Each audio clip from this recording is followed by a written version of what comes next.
Welcome back, and thanks for joining me as we just heard amazing part 2 message from John Orozco around value. And he took us on a journey where we went from you matter last week to you matter to me this week. And I'm thrilled to be able to talk to John and dig into this a little bit more. So, wow. I have to tell you, one of the outstanding quotes was the Gandhi quote. If it weren't for Christians, I'd be a Christian. Yeah. That one just sat really deep with me, John. So much of this did, but that quote really hit deep. And what's crazy about that is it's a profound quote because it's Gandhi.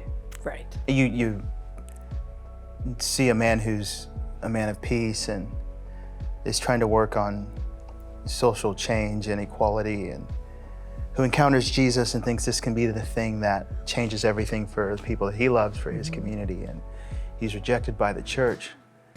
And his quote is like, whoa, how could he say that? But so many people share that statement. It's a scary statement for the church. Yeah, for the Right? church, it's a scary statement for the church. It's scary to know that there are people who exist within our community who would say the exact same thing. Yeah. If it weren't for Christians, I'd be a Christian, and how sad is Like that? me, like you. And how many people have it caused me to kind of go, how many people have I gotten in the way of them seeing Jesus Yeah, the way Jesus wants them to see him? yeah, Right? Absolutely. Has anything ever happened like that with you? Yes, Yeah. as a matter of fact. The very first church I went to I went to wanted to experiment and go, I want to go to church today and see what this is about. And I showed up, and it was after I was at the gym, which to know me is to know that's a thing. And I guess I wasn't properly dressed. And I got stopped at the door by gentlemen in suits saying, can we help you? Yeah. And I went, no, I think I just found the wrong place. And I turned around and walked away right away. I just, I couldn't proceed further. Yeah. Yeah. That's such a weird question. Can we help you? I mean, you might have felt that. Somebody asking you that question and knowing it really wasn't a question, it was more of a please leave. Yeah, it was definitely an exclusion statement. Yeah. So one of the things that I've meditated on myself and even talked to my kids about is you can't beware until you're aware. And this self-awareness is so very important. And you really called us to that today. Almost this look in the mirror instead of out the window approach.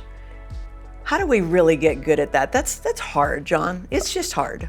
It's not easy, and it's something, as I was writing this talk and thinking about this deeply, challenging myself to see how I view others. And are there value deficits that I apply to people? And that 1 hour exercise that I hope everyone does as you go throughout the community, as you see people, to catch yourself going, I see less than the inherent value that you possess in Jesus, and just spend 1 hour trying to go, I'm not going to judge anyone. I'm only going to hold you to the highest level of value and worth. I'm only going to be curious about you. I'm only going to say in my heart, you matter to me. Yeah.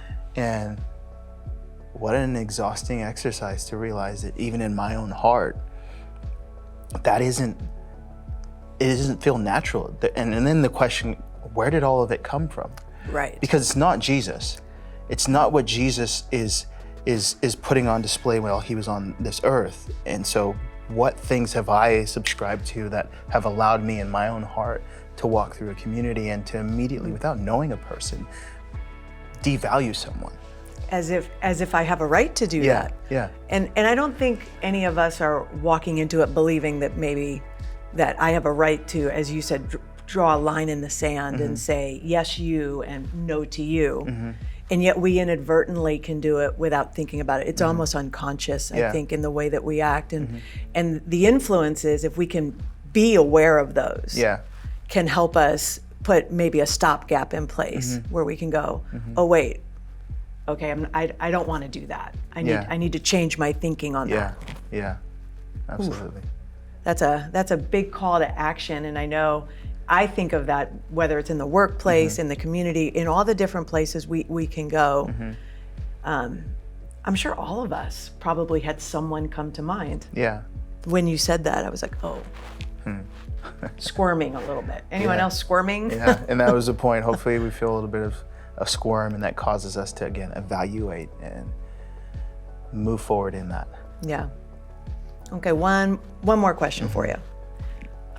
As you were finishing, we talked a little bit about how when you said you matter to me, it requires proximity. Peter stayed in the house 3 more days. That can be pretty uncomfortable. So it's one thing to be able to say to someone, you matter to me.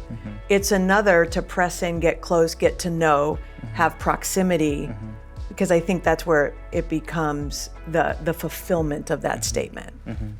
What would you say to us, to anyone that might be feeling uncomfortable, how to press through that?